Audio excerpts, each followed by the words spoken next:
Betty, it's been so long, hasn't it? I have some huge news to share with you, but is now a good time to talk? No, it is never a good time to talk with you, Angela. You know, I still get angry even just having to be reminded that you exist, so if you don't mind, I'd really rather not have this conversation at all. Wait, what? Now hold on for just 1 second there. I mean, you haven't heard from me in years, and this is the way that you choose to greet me? Don't you think you're being just a little mean? Are you telling me that you've already forgotten what you did to me? I thought we were friends, or at least friendly, and you stabbed me in the back.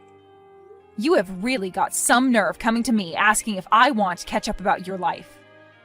Oh, but that was already 2 years ago. You really have got to get over these things, Betty. I mean, what is there even left to be mad about? It all happened so long ago.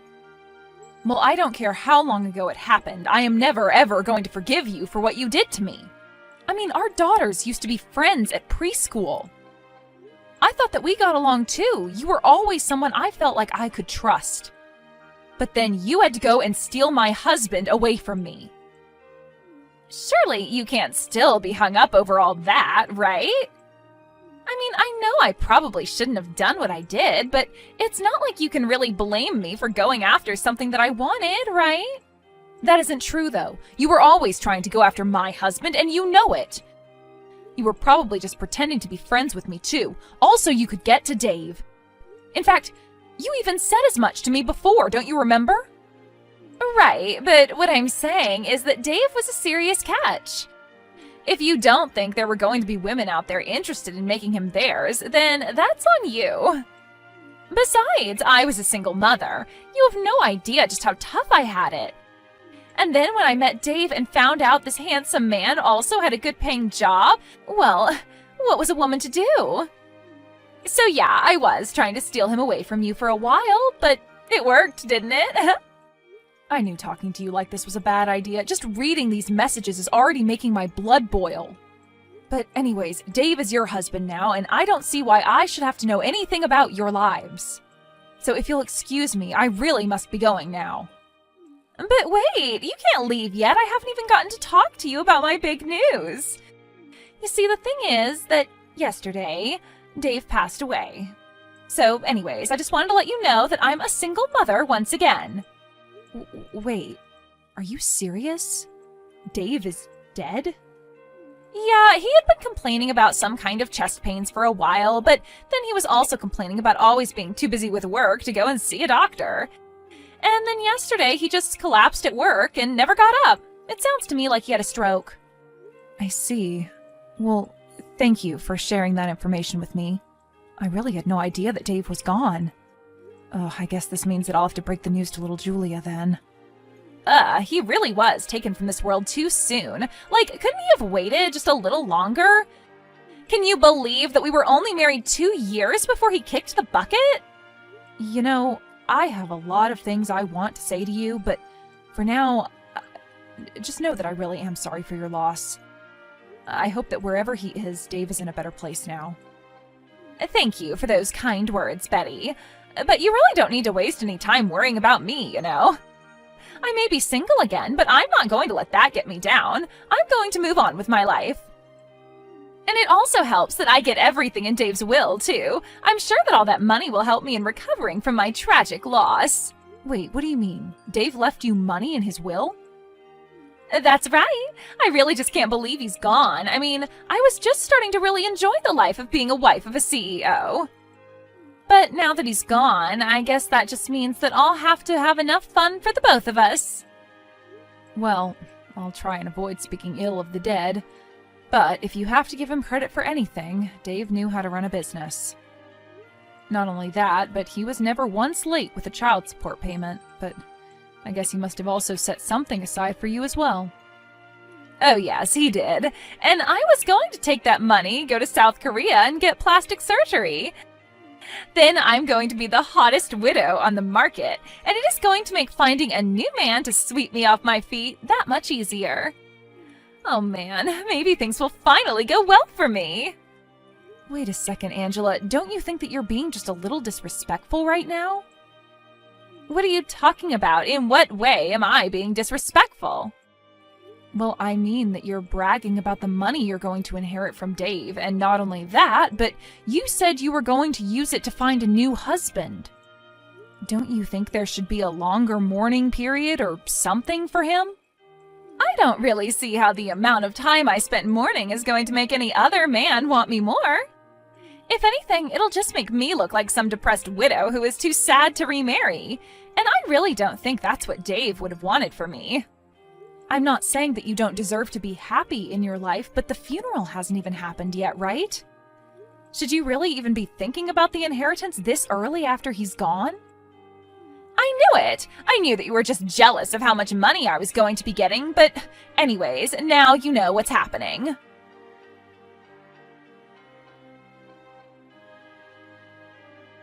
Hello, is this Betty? We met once before, but I'm not sure if you remember me. I'm Thomas, Angela's son. Oh, Thomas, of course I remember you.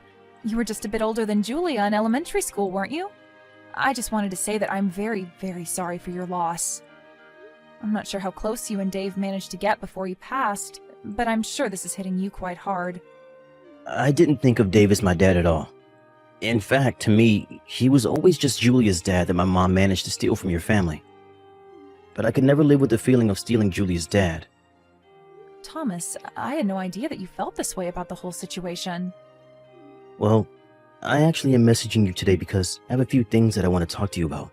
For example, do you know how to have a funeral? I've tried looking up things online, but I feel like it just made me more confused than anything else. Wait, what? Why on earth are you looking up something like that? Well, my mom said that she didn't have time to deal with Dave's funeral, so she told me to handle it all. So I guess that means that I'm in charge of organizing it and stuff. You have got to be kidding me. Did your mom really say that? Yeah, I mean, my mom is back to being a single mother. We don't really talk to any of our relatives. Especially not after she had her affair with Dave.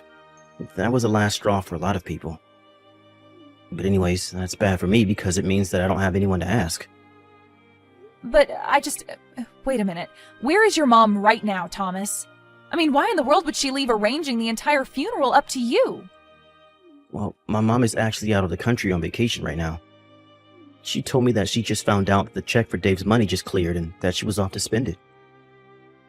She's away on a vacation right now? So not only is she not going to be at Dave's funeral, but the reason she won't is because she's traveling? Betty, I just want you to know how sorry I am that you've had to deal with my mom's antics. I really am always trying to stop her from acting this way, but anytime I say anything to her, it's like talking to a brick wall. She doesn't listen to anything I have to say. And this morning when I woke up, she was gone. Thomas, please, you do not have to apologize to me for what your mom does. In fact, I'm glad that you reached out to talk to me about all of this. I'm very proud of how maturely you've been acting about all this. As for the funeral, that isn't something a child should have to plan. You can leave it all to me. You mean it? You really want to help plan your ex-husband's funeral? Even after he left you and Julia for my mom? I don't know what to say. All this time I thought that I should have had to plan the funeral as a kind of punishment. You don't deserve to be punished for anything, Thomas. You haven't done anything wrong. You're a very sweet and kind boy, but this is something the grown-ups should have to deal with. But what I want to know is, if your mom is away on her trip, are you okay? Do you have enough food in the house for yourself? Kind of. I've been eating a lot of frozen meals that I'm getting from the store, but I'm pretty used to it after all this time. All this time? What do you mean by that, Thomas? Well, I just mean that my mom never cooks for me to begin with, so ever since I was little, I've always been eating prepared stuff from the store. But when my mom married Dave, she told him to give me more money to buy food, so I was actually given a budget of about $20 a meal. And Dave really had no problem with you never eating a home-cooked meal at all? I don't know whether or not he minded, but he was always too busy with work to do anything. I mean, we would eat out together at restaurants from time to time, but that was it, really. So neither Dave nor your mom ever cooked a meal for you themselves? I don't get it. Don't they understand how important this time of your life is for growth? Thomas, I want you to come over to my house right away. You are welcome to stay here until all the funeral business is done with. Wait, what? You can't really be serious about that, right? Of course I'm serious. Besides, Julia is always talking about wanting to see you. She hasn't seen you since Angela and Dave got married and you transferred schools. I think it's been at least 10 years since you last saw each other. But there's no way that I could ever face your daughter in person. I mean, my mom was the person who stole her father away from her mother. I'm the son of the woman who completely ruined her family. But you didn't do anything, and you can't blame yourself for this. This is all on your mom, and you shouldn't feel any responsibility for it at all. Now please, come over here and enjoy some real food. Honestly, someone your age shouldn't be having to deal with all of this. It's just tragic. Betty, thank you so much. Of course, but I just wonder if you haven't already forgotten where I live. Anyways, I'll think of something special to cook for dinner tonight, so you hurry on over here.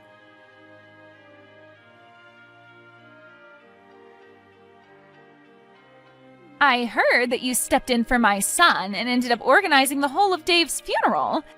Even to the end, I guess you never really were over him, were you? Why else would you step up and take over for Thomas like that? You have got some nerve asking me that. Why in the world was it up to your son to hold the funeral anyways? I mean, he is barely a teenager. There is no way he would have been able to do all that by himself.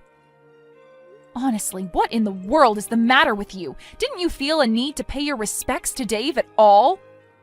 What more do I need to respect him for when I have all of his money? You really are a rather sentimental person, do you know that? And just what is that supposed to mean? I mean that you did all of this for Dave when you two aren't even married anymore. I certainly hope that you didn't hope to get anything from me by doing this. Because if you think that I'm going to share a penny of what Dave left me, then you are very, very wrong. Oh, please, do you really think that that's why I stepped in to help your son? I am really getting sick of all your wild delusions, Angela. Here I thought that you would have wanted to show some kind of emotion to Dave's memory, but instead I'm the one having to host the funeral all by myself. There you go, trying to guilt me into giving you something. I knew you would try this. But unfortunately for you, it isn't going to work. I've already told you that you aren't going to see a single penny. Dave's inheritance is all mine. So don't bother trying to kiss up to me. It won't work. You do know that Dave and I never actually got a divorce, right? And just what is that supposed to mean? I mean that had we actually been divorced, then you would have the rights to his will. But the fact is that Dave and I never finalized the divorce, so we were just separated. But legally, we were still married. So basically, I have a much stronger claim to his estate than you do. What in the world are you talking about? That doesn't make any sense. Dave and I were married for 2 whole years before he died. That's the reason why I stole him from you. Besides, I know for a fact that we signed the wedding documents and everything. But did you actually see Dave ever take them to the courthouse for processing? Of course I didn't. Why would I both need to follow him all the way there? I signed the papers. That means we're married. It really is as simple as that. After we signed the documents, I left it all up to Dave to take care of. Well, then I think that Dave might have tricked you because you two were never married. You really have no idea what you're talking about. Do you know that? Oh, I'm afraid that I do, though. You see, I never forgave either of you for your affair. And one way that I got my revenge was by refusing to divorce Dave. It would have been so easy to just sign the papers and be done with it, but then I knew that that would make things even easier for him. I still carried around my grudge against you two, so I never ever signed any kind of divorce papers. You have got to be kidding me! I'm not at all, and Dave knew he had no choice but to go along with it, since I could have taken away his visiting rights to see our daughter. I told him that if he and I get divorced, that he would never ever see his daughter again. You did what? But this doesn't make any sense. This is the first I'm hearing of any of this. Well, now you know that for the past 2 years, your so-called marriage to Dave was all a lie. But surely the courts would have seen that we were together. I'm afraid that it's not a matter of that at all. Dave's will lays out quite explicitly that his wife is to get everything. And that would mean that it all goes to me. It doesn't really say that, does it? Surely there's got to be a mistake here. My name has to be on that somewhere. There has to be a version around here with my name on it. Well, you said he died suddenly from a stroke, right? So what makes you think he would have even made something like that?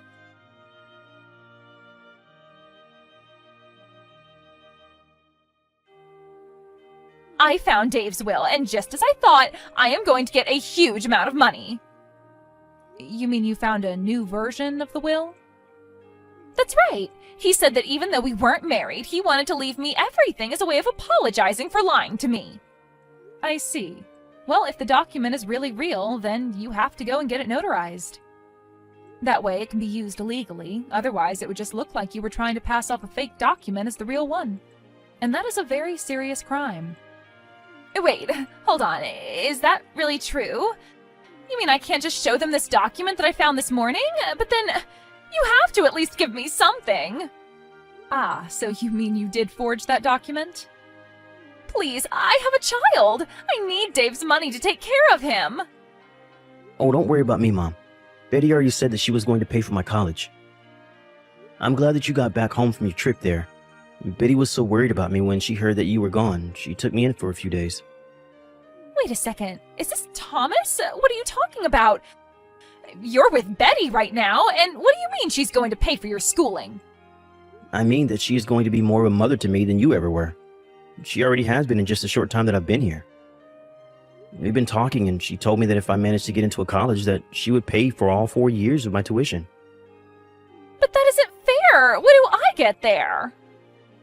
I don't care what you get, Mom. I was talking with Julia, and she was so excited that we're going to go to college together. Thomas, you can't trust someone like Betty. She's going to charge you interest. She's going to try and trap you with debt. No. She said she was going to do all this for free. Betty told me I won't owe her a penny, ever.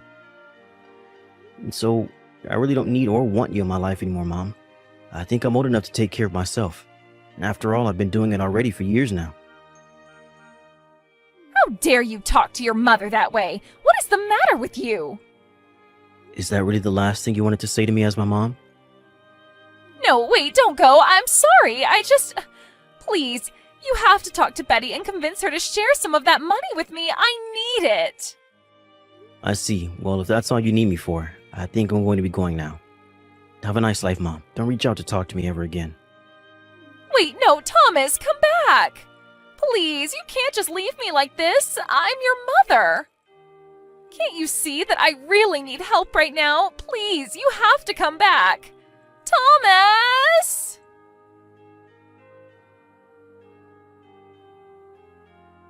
After that, I talked with Thomas and agreed to let him live with Julia and I. He really is a brilliant kid, and he excelled in all of his classes. By the time he finished school, he was valedictorian and even gave a speech to all of his classmates. Julia and I support him through the college application process.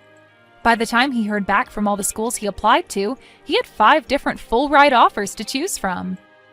I continued to get harassing messages from Angela begging for money. She even hired a lawyer and tried to sue me. But she quickly burned through what little money she had left doing that, and it got her nowhere. Now that Thomas is in school, he tells me that he swears to pay me back one day. And I tell him that he has nothing to worry about at all.